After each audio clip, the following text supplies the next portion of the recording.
I first saw fungal, which is Norton's kind of project, through an Instagram advert, and I went along for a few sessions by myself, and I got Owen to come with me, and through that we decided to do a project with John through groundwork. We're building a facility for growing mushrooms, and that sounded quite interesting to me.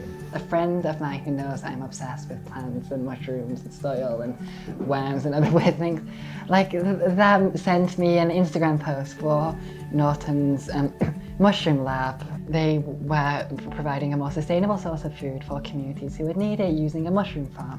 We want to test how changing the substrates that you grow mushrooms in using the facility they built affects the yield of mushrooms, and then we're going to write a paper about it and then hopefully get some kind of a certificate to say that we've done a good job at the end. I've always been interested in biology, and I'd like to be a biologist once I'm older, but mushrooms was something quite new to me, and that's kind of what appealed to me about fungal and the whole project.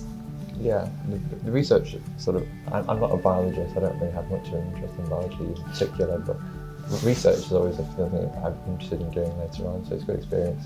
I've met some of the most amazing and kindest people that I've ever met who are really doing so much for their communities in lots of different ways. I've seen with Norton how he's using his creativity and his understanding of fungal ecology, and I've seen with John, who's a very kind man who's really helped facilitate so many different things and provide opportunities for lots of people in the area, including us. Definitely unique, isn't it? Yeah. Because it's specialist, it's quite specialist equipment, it's cool. Yeah. And right now we're building a steam pasteurizer, which is a machine that usually we wouldn't be using. And also I enjoyed meeting all the other people that are involved at groundwork. Lots of it comes from actually getting outside, which is a rare thing for me, actually leaving the house.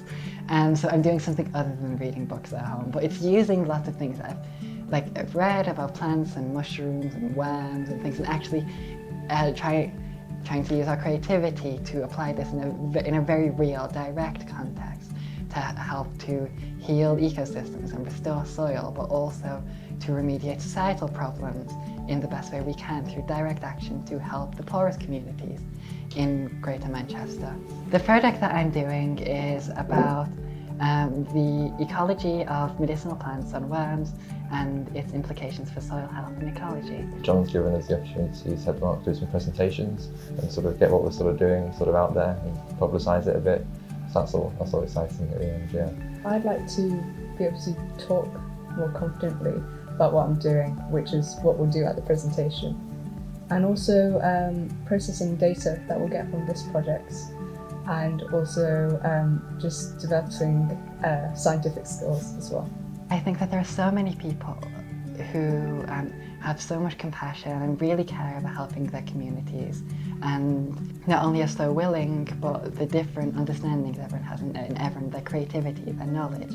And all of these different things are so important for helping communities and have so much value. I think being proactive is good advice, because you just saw the advertisement, and then once you came and took the opportunity, people who are willing to help us out, and being proactive, I think.